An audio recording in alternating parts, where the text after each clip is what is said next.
President William Samoei Ruto today was at a church here in Nairobi, and he have donated 10 million Kenya shillings to build the Steward Revival Pentecostal Church. And ladies and gentlemen, I left that he has banned Harambes.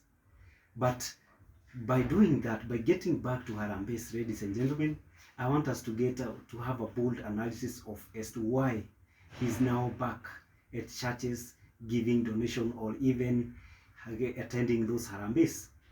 Ladies and gentlemen, that is what will form the basis of analysis today. Welcome to the Trending News Analysis TNA. I go by the name Jerry Joseph, and personally I'm in the road. Maybe you could let me know where you are watching the video from. Ladies and gentlemen, I've got 4 main reasons as to why President William Ruto is back at church Harambes, and he cannot even imagine in not attending to churches or giving the churches money. The first reason is because Ruto right now is so unpopular, and he wants to popularize himself. Remember that William Ruto right now, the notion that is in these countries that he's not heading in the right direction, is that he's doing all the wrong things, is that he's not listening, the economy is collapsing, and everything. The government of President William Ruto is identified with the failures. And because now he knew that, even with the commotion, with the drift he's having with the deputy president, again it's painting his government and painting him as a bad person and so unpopular.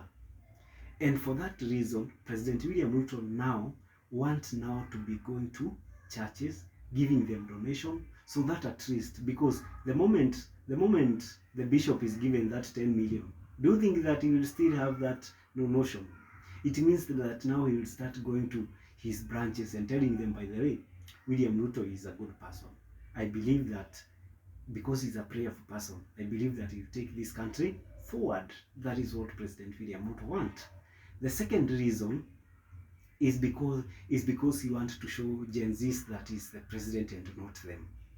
Remember that Gen Zs, they have really humbled President William Ruto. They had pushed President William Ruto to the corner.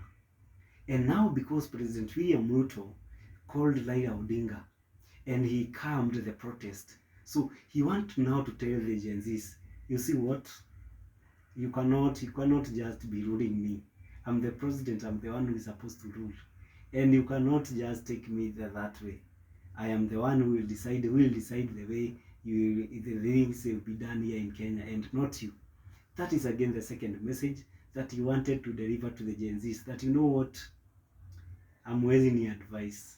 That is what President William Ruto wanted to show to the Gen Zs and to the Kenyans.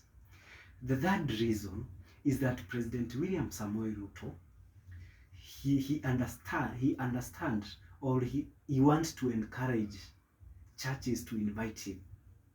Remember that right now churches, they are so ashamed in inviting President William Ruto, because majority of congregants there, they are not in support of President William Ruto. And they believe that President William Ruto have come there because of politics.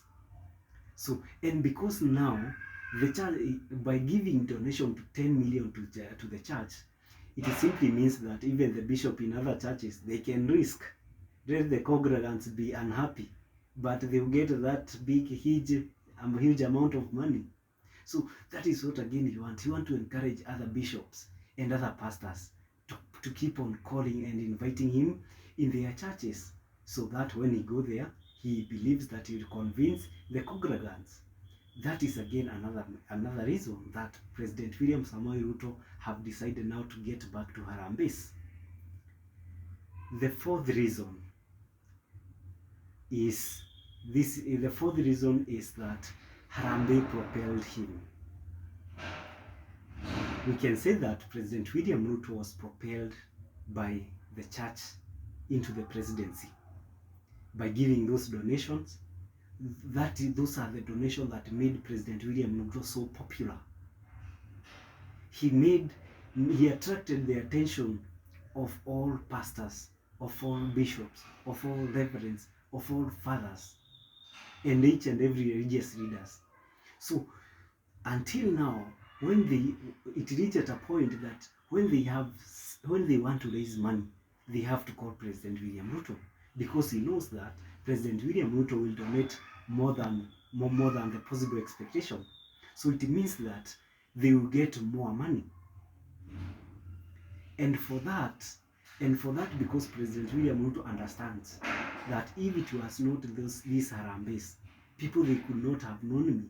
I could have not get an opportunity to hold all of those rallies that I had.